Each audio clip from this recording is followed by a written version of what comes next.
Tadi saya mau nyampaikan apa ya? Jadi ya. Jadi Bapak Ibu sekalian, ya, mau nyampaikan apa tadi? Ya. Oh, ABCD udah tadi udah selesai, Bu. Ini udah babu niat ini udah. Oh ya. Ibu-ibu, ada sebuah kisah keluarga kecil yang mudah-mudahan menjadi ibrah bagi kita sekalian. Seorang bapak, ibu yang semuanya punya karir yang luar biasa di kantornya, Bapak sekalian. Punya anak kecil, kemudian diasuh oleh pembantunya. Suatu hari si bapak dan ibu ini ingin membahagiakan putrinya tadi, yang masih kecil, balita, Ibu sekalian. Akhirnya dia beli mobil yang terbaru hari ini. Apa Pak yang terbaru? Dari Hyundai, Pak. Stak Nazir ya Pak, apa itu?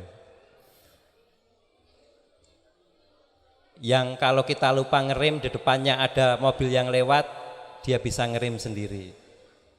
Mundur, di belakangnya ada motor yang parkir, mau nabrak bisa ngerem sendiri. Kalau yang mobil kita kan harus direm, Bu ya. Kalau nggak direm, bablas. Kadang direm juga masih bablas. Dia parkir di rumahnya, Ibu sekalian, kemudian dia tinggal ke kantor karena baru belum bisa naikin. Si anak tadi, Bu sekalian, main sama pembantunya, kemudian di pasir itu di lantai ternyata ada paku. Dia pikir paku itu pensil warna. Lihat mobil yang mulus, akhirnya dia gemes. Paku itu dicoret-coretin di mobil itu. Kemudian sore hari bapaknya datang, dia keluar dari rumahnya, Umi, Abi, Ayah, Bunda, lihat kakak sudah bisa menulis yang terbaik dan terindah. Wah, kakak hebat ya, kata Umi ibunya. Di mana Kak tulisannya? Itu Pak, di mobil. Langsung Bu, dunia itu terbalik. Bapaknya melihat mobil yang mulus tadi tercoret-coret bukan dengan pulpen tapi dengan paku. Emosi spontannya, Ibu sekalian, dua-duanya emosi. Anak tadi dipukul, tangannya dipukul, Ibu sekalian. Pernah emosi nggak, Bu? Kalau udah emosi gimana rasanya, Bu? Anak yang setiap kita lahirkan itu kerasa apa, Bu? Kerasa bantal guling, Bu ya? Mukulnya seenaknya. Subhanallah. Biarkan nangis, kemudian pembantunya yang mengambil. Nangis sampai dia tertidur, Ibu sekalian. Besoknya kata pembantunya, Bapak Ibu, anaknya tangannya jadi belum kering, lukanya melepuh. Ibunya baru panik, Ibu sekalian, dibawa ke rumah sakit. Kemudian kata rumah sakit apa? Tangannya harus diamputasi, dipotong, Ibu sekalian, jarinya karena terjadi infeksi yang sangat berat. Ibu-ibu yang dimuliakan Allah, anak tadi setelah siuman, Ibu sekalian, kemudian dia sudah sadar, melihat tangannya. Dia menangis. Apa kata-katanya, Ibu sekalian? Wahai ayah dan ibu, kembalikan tangan saya. Kembalikan tangan saya. Kira-kira bisa kembali nggak, Ibu sekalian? Bisa nggak, Ibu sekalian? Tidak bisa. Kisah tadi, Bapak Ibu sekalian, itu permintaan orang tua yang telah menghilangkan anggota badan anaknya dan dituntut kembalikan tangan saya. Dan kita dengan usaha masih bisa mungkin dengan tangan buatan, Ibu sekalian, bisa jadi seperti itu. Tapi gimana nanti ketika di akhirat mereka anak-anak kita bukan menuntut anggota badannya, tetapi menuntut, wahai Bapak Ibu, kenapa saya masuk neraka? Gara-gara Allah mengadili saya, kamu tidak memakai menutup aurat ketika di dunia. Ibu masuk surga dan Bapak, kenapa saya masuk neraka? Kenapa Ibu tidak mengajari saya? Ibu jawabannya gimana? Bisa jawab Ibu? Kenapa saya kok nggak bisa baca Quran? Kenapa ketika malaikat Munkar dan Nakir bertanya, Man Rabbuka, siapa Tuhanmu? Aku kok tidak bisa menjawab. Ketika menanya Man Nabiyuka, siapa nabimu? Aku kok tidak bisa menjawab. Apa agamamu? Aku nggak bisa jawab, Pak Bu. Tapi bahasa Inggris pinter, matematika juara 1. Ketika pertanyaan itu aku tidak bisa menjawab. Dan dia bertanyanya menuntut kita sebagai orang tuanya. Bapak Ibu sekalian, kira-kira kita menjadi orang tua yang sedih atau sedih banget Bapak Ibu sekalian? Sedih banget apa sedih banget Ibu sekalian? Sedih banget. Oleh karena itu Ibu sekalian, hari ini Ibu diberikan pertolongan oleh Allah Subhanahu wa taala. Satu Ibu sekalian, ketika membuat brosur tahun 2004, brosur Pondok Pesantren As-Sabirin yang pertama, para muassis, para sesepuh, para asatid ingin mencantumkan ngapain kita ini bikin pondok. Itu rapatnya dari pagi sampai sore dilanjutkan malam Bapak Ibu sekalian, untuk meletakkan apa sih kita ini mendirikan pondok, apa biar kita dipanggil Pak Ustadz atau Pak Kiai, apakah biar kita bisa dapat profit mungkin ya, biar keren. Itu hasil rapatnya Ibu sekalian. Landasan kita akhirnya mengambil Al-Quran surat An-Nisa ayat 9. Anak-anak udah hafal An-Nisa ayat 9? Belum nyampe hafalannya ya. A'udzubillahi minasyaitonirrajim. Wal yahsal ladzina law taraku min khalfihim dzurriyyatan du'afa khafu alaihim falyattaqullaha wal yaqulu qaulan sadida. Masih Ustaz ya, di brosur masih Ustaz Mudir, Pak Mudir masih Ustaz. Surat An-Nisa 9 masih enggak di brosur? Mudah-mudahan tidak terhapus Ibu sekalian. Itu landasan para asatid dulu 2004 meletakkan apa yang di brosur itu yang kita cantumkan menjadi pondasi kita. Dan hendaklah mereka para orang tua takut ketika meninggalkan anak-anak mereka dzurriatan du'afan, yaitu anak-anak yang lemah. Seharusnya mereka takut dan bertakwalah kepada Allah dan katakanlah yang benar. Landasannya Bapak Ibu sekalian, jangan sampai kita ini meninggalkan anak-anak kita dalam keadaan kita kuat tetapi mereka lemah, atau kita lemah mereka lebih lemah dari kita. Itu Bapak sekalian yang menjadi niat kita. Oleh karena itu marilah kita samakan persepsi, visi dan misi kita. Dzurriatan du'afan, yaitu anak-anak yang lemah.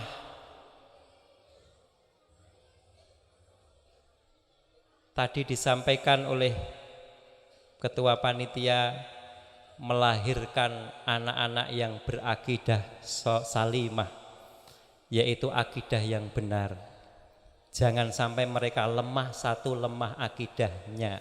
Ditanya man rabbuka, man nabiyuka, madza dinuka, mereka tidak paham. Kalaupun bisa menjawab, tidak bisa menjelaskan. Kalaupun bisa menjelaskan, belum mampu dan tidak bisa apa yang harus diamalkan. Aqidatus salimah ketika lemah luar biasa Bapak Ibu sekalian. Inilah yang pertama kali disampaikan Rasul selama 13 tahun di Mekah. Allah itu Ahad. Allah itu ada, alam semesta ini ada yang menciptakan. Kita ini hidup bukan hanya dihidupkan, ada tujuannya. Itu di aqidatus salimah Ibu sekalian. Yang kedua Bapak sekalian, lemah dalam ibadatus sahihah. Ibadah itu syaratnya adalah ikhlas dan benar. Ikhlas itu masing-masing berusaha, benar itu adalah timbangannya Al-Quran dan As-Sunnah. Dan yang dilakukan oleh pendahulu-pendahulu kita, minimal ada dalilnya. Tidak menjadi manusia yang kuper, merasa yang paling benar itu dirinya sendiri. Ada yang habis takbir, ada yang sedekap. Ibu ada sudah umroh haji ketika di Arab, ada enggak Bu yang tidak sedekap? Habis takbir itu langsung berdiri, ada enggak Bu?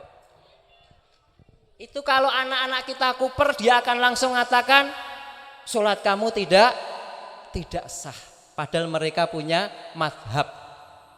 Justru kita yang sedekap itu oleh mereka kadang ditanya, kamu sholat seperti mayit, tetapi aku sholat seperti mujahid. Begitu ya. Ada yang ketika melafatkan Al-Fatihah, ada yang bismillah dijaharkan, disekeraskan, ada yang tidak. Insyaallah anak-anak kita paham Bu, kadang imamnya jahar, kadang tidak. Faham bahwa itu adalah sebuah perbedaan. Semuanya insya Allah diterima oleh Allah Subhanahu wa ta'ala. Habis sholat dikeraskan zikirnya, di sini dikeraskan Ibu. Kadang tidak. Jadi mereka wawasannya bukan hanya aku yang paling benar, tetapi benar dan tidak itu timbangannya adalah Al-Quran dan As-Sunnah dan lain sebagainya yang nanti ditemukan di masyarakat. Akhlakul karimah, lemah akhlaknya.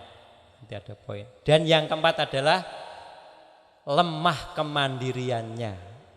Anak kalau sudah kita tinggalkan akidahnya lemah, ibadahnya lemah, akhlaknya lemah, tidak bisa mandiri, subhanallah. Kita orang tua pasti Bu sekalian, kalau kita sudah meninggal dan kita melihat itu kita akan menangis. Kalaupun kita belum meninggal, kita melihat anak kita seperti itu, kita akan ngelus dodo katanya. Sedih nggak Bu? Sedih nggak Bu? Sedih Bu ya.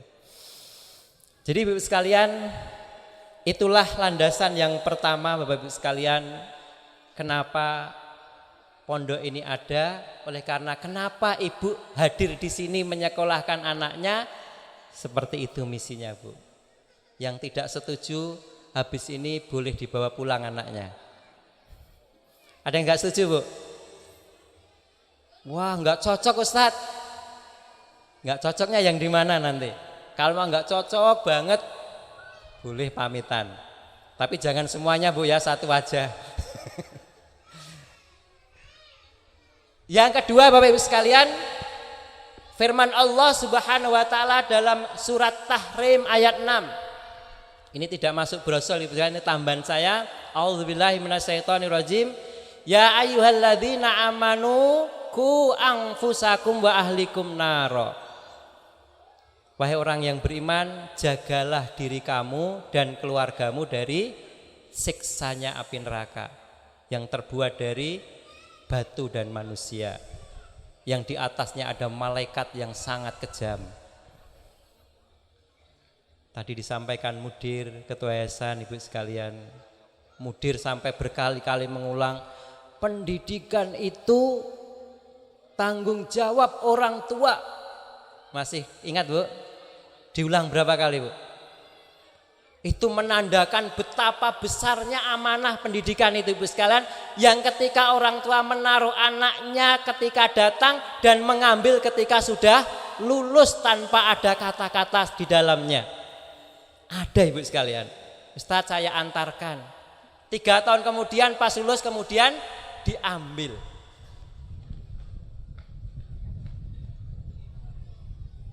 Ada Ibu sekalian. Oleh karena itu tadi diulang-ulang itu karena hatinya yang pengen menyampaikan kepada ibu betapa pendidikan ini kalau ibu sudah bayar daftar ulang bulanan 750, kemudian ibu nanti seperti masukin baju ke laundry, tahu-tahu nanti bersih, terlipat rapi, baunya wangi. Kalau ada yang kena noda, ibu komplain, kenapa baju saya ini kena noda? Bukan laundry ini Bu. Ya. Masih ada tanggung jawab terus di benak ibu-ibu sekalian dan bapak-bapak sekalian. Ibnu Abbas menyampaikan apa yang dimaksud ku anfusakum wa ahlikum naro. Beliau menyampaikan, ajaklah anak-anak kamu kepada kebenaran dan cegahlah kepada kemungkaran.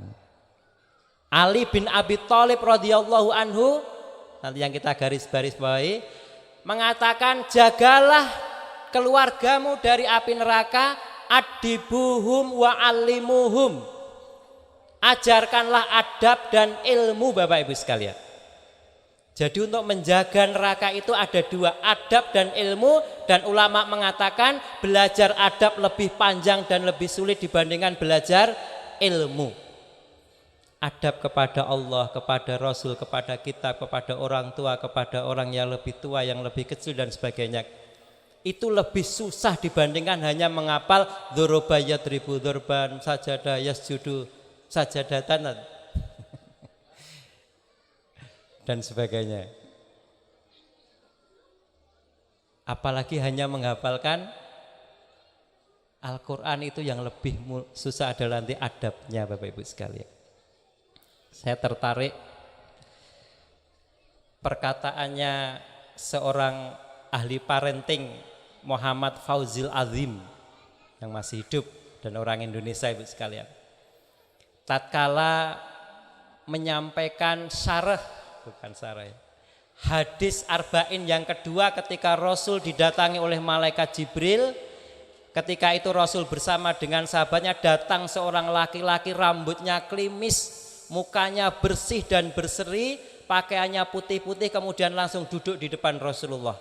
Tidak ada yang kenal siapa itu dan tidak ada kelihatan dia dari perjalanan jauh.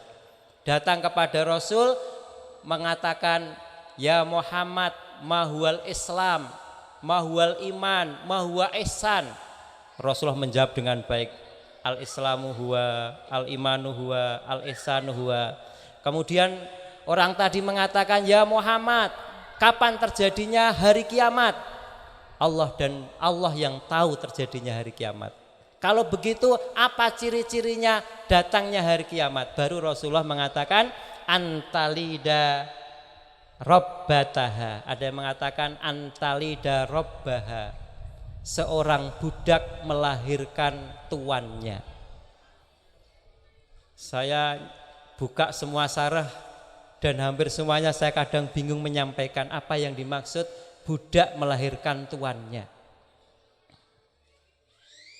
Jadi tanda hari kiamat salah satunya Bapak Ibu sekalian, ada budak yang lahir dari rahimnya itu anak tuannya.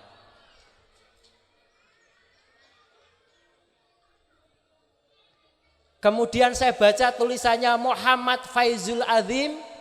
Beliau mengambil hadis ini dengan kata-kata yang sangat mudah saya cerna Ibu sekalian, dengan judul generasi mati rasa. Yaitu anak-anak yang sudah mati rasa. Kenapa? Diibaratkan anak yang dia lahirkan nanti dia akan menjadi tuan bagi orang tua, terutama ibunya. Ibunya menjadi pembantunya anaknya yang dia lahirkan. Itulah generasi mati rasa.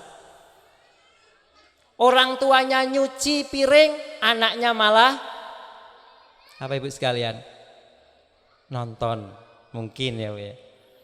Orang tua nyapu di depan, anaknya lagi duduk dengan handphonenya di depan kursi, ibunya nyapu dan ngepel, tidak ada terenyuh sedikit pun untuk membantunya. Generasi mati rasa yang itu dikatakan oleh Fauzil Azim itu tanda-tanda datangnya hari kiamat ibu sekalian. Sudah terjadi belum Bu ini Bu? Sudah Bu, di daerah mana Bu? Ya? Di negara lain tahu ya. Silahkan nanti Bu sekalian berkomunikasi dengan pihak pengasuh pesantren, mudir, ustazah. Jangan sampai lahir generasi antalida robbataha. Anak kita menjadi majikan kita. Anak kita menjadi majikan orang tua. Orang tua dianggap sebagai babunya. Na'udzubillah min dzalik. Siap anak-anak menjadi generasi yang peduli? Siap? Ya. Ibu-ibu yang dimuliakan oleh Allah Subhanahu wa taala, maka di sini butuh proses. Masih panjang atau udah selesai waktunya, Ustaz? 2 menit? Masih setengah jam ya? Ya nggak apa-apa. Berarti harus sedikit nggak Pak ya? Nambah dikit. Prosesnya apa Ibu sekalian? Tadi menyamakan visi dan misi. Ini kita bukan seperti laundry tadi Ibu sekalian. Kita ini mengurus anak yang hidup dan berkembang. Saya buka-buka apa sih anak perempuan itu? Maka ada 3 Ibu sekalian ciri khas karakter, dan ini menjadi kelebihan perempuan. Bapak-bapak pasti sudah tahu Pak ya, karena bapak-bapak sering bertemu dengan perempuan. Ibu-ibu sudah tahu karakternya karena ibu-ibu sebagai perempuan, dan menjadi hebat Ibu sekalian karena nama ibu diabadikan dalam surat dalam Al-Quran. Surat apa Ibu? An-Nisa. Artinya An-Nisa apa Bu? Bukan perempuan, bukan wanita Ibu sekalian. An-Nisa itu artinya perempuan-perempuan atau wanita-wanita. Banyak Ibu sekalian. Kalau sendiri namanya Al-Mar'ah. Kalau banyak namanya An-Nisa. Katanya begitu Ibu sekalian. Tolong nanti kalau tidak cocok nggak apa-apa Ibu. Kalau cocok ya berarti penelitian ini benar. Jadi kita ini mengurus anak perempuan Ibu sekalian, yang berbeda dengan anak laki-laki. Yang pertama adalah anak perempuan itu senang dengan keindahan. Ya enggak Bu? Ibu senang indah enggak? Ya. Makanya Ibu sekalian, bagusnya pondok wanita itu penuh dengan bunga yang berwarna-warni. Ibu kalau mau kondangan kan bilang ke suami, Pak ini yang baju yang merah atau yang hitam yang dipakai? Dia lagi pakai yang hitam, kata papanya yang merah. Kayaknya kamu lebih kayak muda 25 tahun.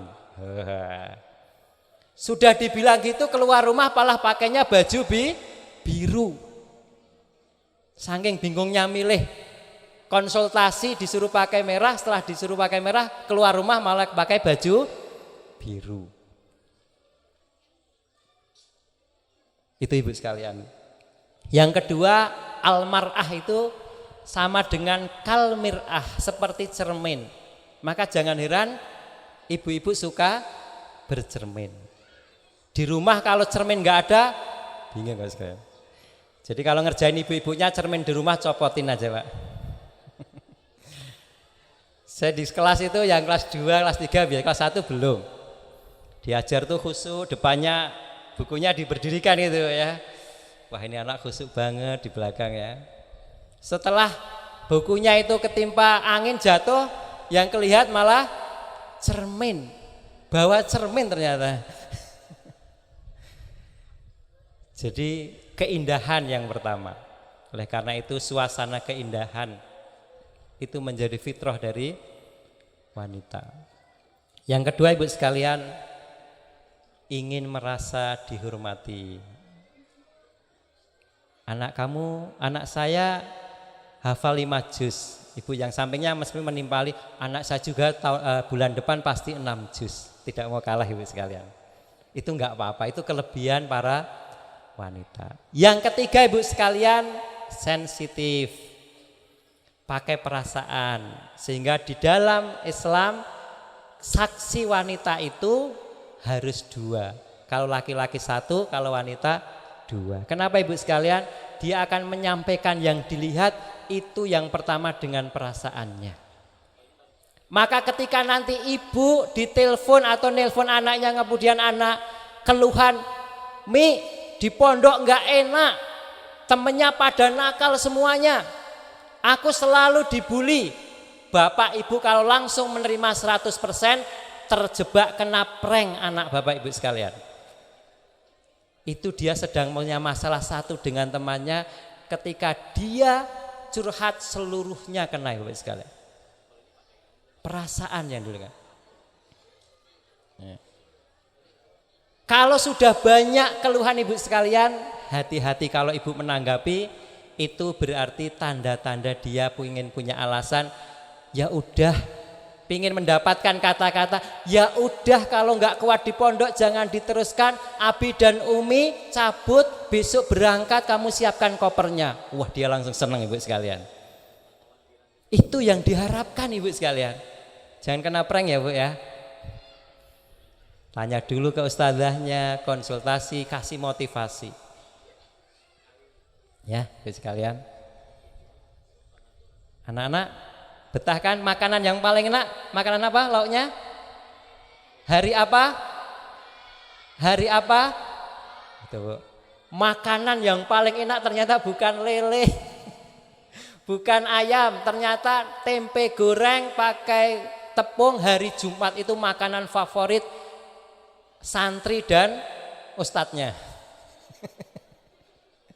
Ya bu.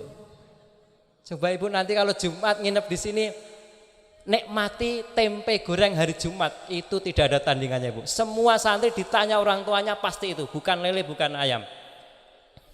Tempe goreng dapatnya berapa lembar? 1. Nasinya sepiring atau setengah piring? Sepiring. 1 tempe ibu sekalian bisa menghabiskan 1 piring. Di rumah bisa ibu gitu? Gak bisa. Pokoknya kalau Jumat itu masak nasinya harus lebih bu. Tempenya masih kebul-kebul, kasih sambel, oh, subhanallah. Itu makanan yang lain lewat itu bu. Tapi nanti kalau yang masak ibu di rumah beda bu. Beda. Ini tempenya nggak tahu ini. Bu dapur ini, dia jualan di rumah juga masaknya juga bukan begitu. Tapi kalau masak di pondok, kuning, renyah, tebel, pokoknya nggak bisa dibayangkan. Ya. Subhanallah. Oleh karena itu Bapak sekalian, saya ibaratkan kita ini berada di dalam perahu dayung. Anak ibu penumpangnya, kita para asatid dayung sebelah kanan, bapak ibu dayung sebelah kiri. Tujuannya adalah pulau di tengah lautan, di tengah danau. Kira-kira biar cepat itu perahu sampai ke tengah-tengah, di tengah-tengah danau itu ada daratan ibu, ada pulau kecil. Kira-kira cepat mana ketika yang dayung kanan itu satu arah seirama ibu sekalian, sama-sama dayung arahnya, gerakannya sama, kekuatannya sama, dibandingkan yang kanan mendayungnya ke arah depan, yang kiri mendayung ke arah belakang. Kira-kira cepat mana sampainya? Ya. Pasti yang sairama segoyangan tadi bu ya.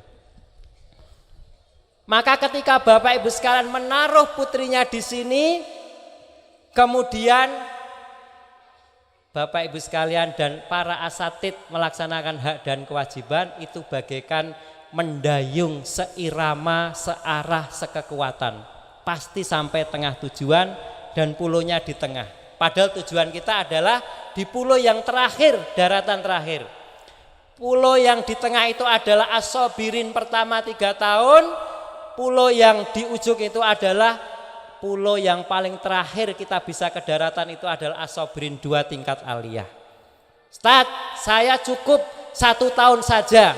Boleh, berarti Bapak Ibu sekalian nyemplungkan anaknya di tengah lautan karena belum sampai daratan yang di tengah. 2 tahun boleh, tapi berarti anak ibu-ibu sekalian menyemplungkan anaknya lebih dalam lagi. Ketika kita dayungannya sama ibu sekalian, Masya Allah. Gimana biar dayung sama? 1, saya ketemu dengan ahli psikologi ibu sekalian, praktisi pondok pesantren juga. Dia bilang begini, Ustaz, tidak akan pernah terjadi tarbiyah di pondok itu menjadi sesuatu yang istimewa dan menjadi sesuatu yang kita inginkan, kecuali para ustadz dan ustadzah menganggap santriwati itu adalah anaknya sendiri. Kalimat itu Bapak sekalian. Ketika para asatid pengasuh pesantren masih belum menganggap putri yang ada di sini anak-anak itu bukan anaknya sendiri walaupun secara biologis tidak, maka visi dan misi itu jauh dari apa yang diinginkan. Tetapi kalau para asatid pengasuh sudah mengatakan kamu yang di sini adalah selain anakku yang di rumah, kamu adalah anak-anakku. Ya, 10 menit lagi. Ya. Nggak apa-apa. Ya, mau pentas kan anak ya? Oh, ya. Banyak yang protes nih nggak apa. Bapak Ibu sekalian, yang kedua, boleh nggak Bu kalau diaku anak ini Bu? Boleh ya? Berarti kalau pas sakit diobati, kalau agak nakal dikit dijewer ya Bu ya. Boleh Bu ya. Kalau baik ya dikasih ini, boleh. Yang kedua ibunya, orang tua yang di rumah doa Bapak Ibu sekalian. Doanya. Tadi disampaikan mudir doanya. How bukan how tapi why. Banyakan yang konsultasi itu mesti bagaimana. Bagaimana Ustadz, saya harus membayar anak bulan ini, di rumah ini banyak sekali kebutuhan. Lah adiknya baru lahir, kakaknya baru sakit, yang pertama baru masuk sekolah, abinya lagi demam, nggak bisa kerja. How, bagaimana?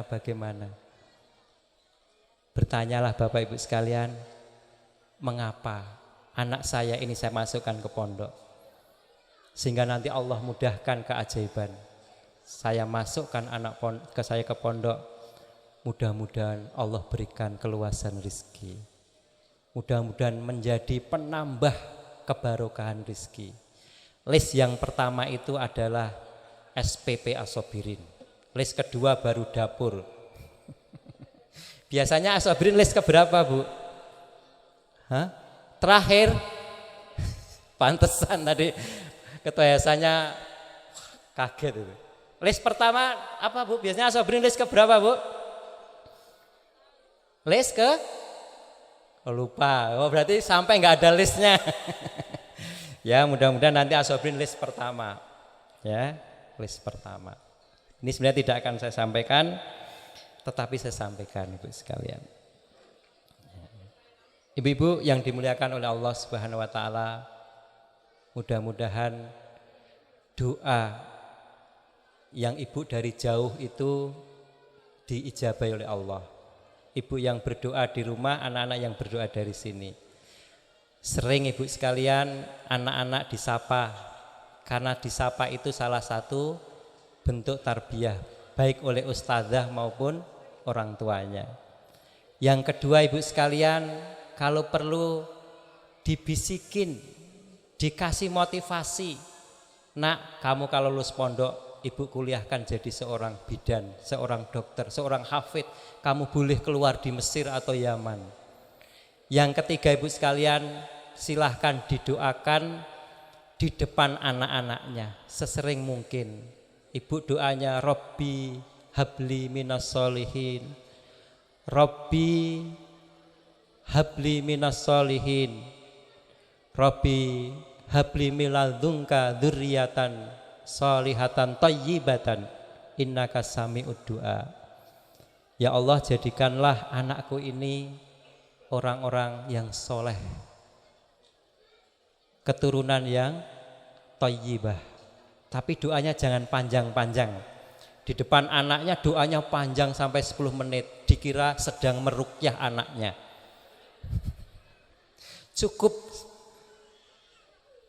1-2 kalimat. Kalau panjang nanti dikira meruqyah, Bapak Ibu sekalian. Bapak Ibu yang dimuliakan Allah, di akhir Ibu sekalian, saya sampaikan ada seorang ibu yang menyekolahkan putranya di pondok pesantren. Ketika anaknya baru masuk, bapaknya meninggal dunia, ibunya itu seorang guru madrasah, bayarannya cuma 150.000. Setelah bapaknya meninggal, dia tidak mengurangi jajannya, tidak mengurangi bayarannya ke pondok. Suatu hari anaknya pulang, ibunya sedang menjemur pakaian. Ternyata anak itu kaget, ibunya pakai baju yang sudah tidak layak. Dasternya, gamisnya itu sudah bolong, ada yang warnanya hilang dan sebagainya. Kemudian dia ke kamar, dibuka seluruh lemarinya. Ternyata baju-baju yang bagus ibunya sudah tidak ada.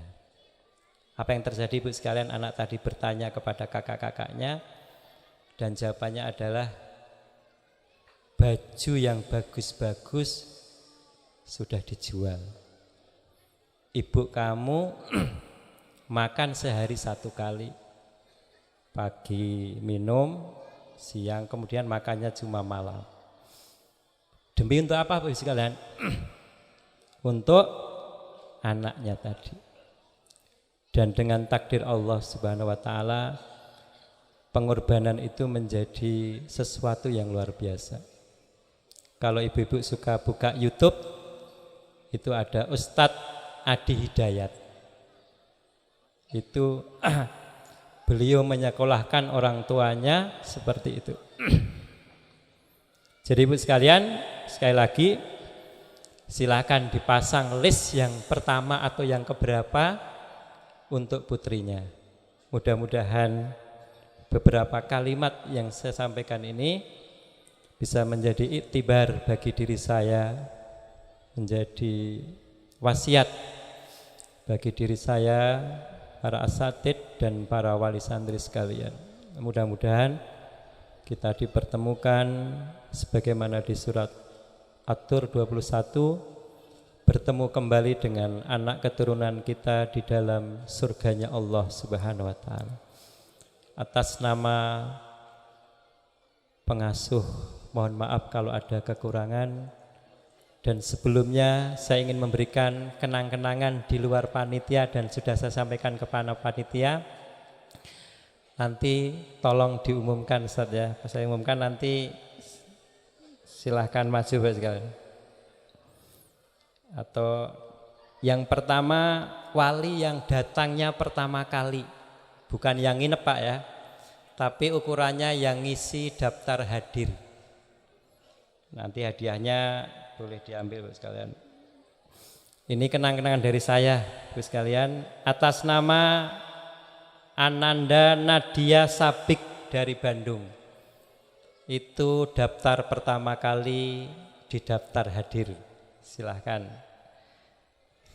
Hadiahnya itu tadi yang dikresek. Ustadz Ajit atau Muslim boleh itu ngasih. Oh dari situ. Oh di ibu-ibu silahkan. Yang kedua, nanti setelah saya turun nanti silahkan dikasihkan.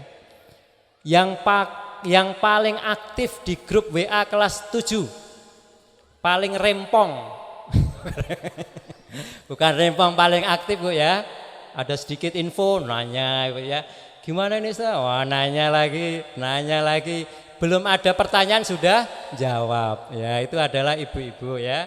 Ini saya kasih kenang-kenangan ibu atas nama Ibu Adnanda Aisyah Mujahidah dari Cirebon. Akhirul kalam, wabillahi taufiq wal hidayah. Assalamualaikum warahmatullahi wabarakatuh. Silahkan panitia ngasih ke yang bersangkutan. Ibunya yang ke depan Bu ya. Kepada Wali Santri Nadia Sabik dari Bandung dan Aisyah Mujahidah, kami persilahkan untuk naik ke atas panggung untuk pemberian penghargaan. Yang akan memberikan hadiah yaitu Ibu Wali kelas 7.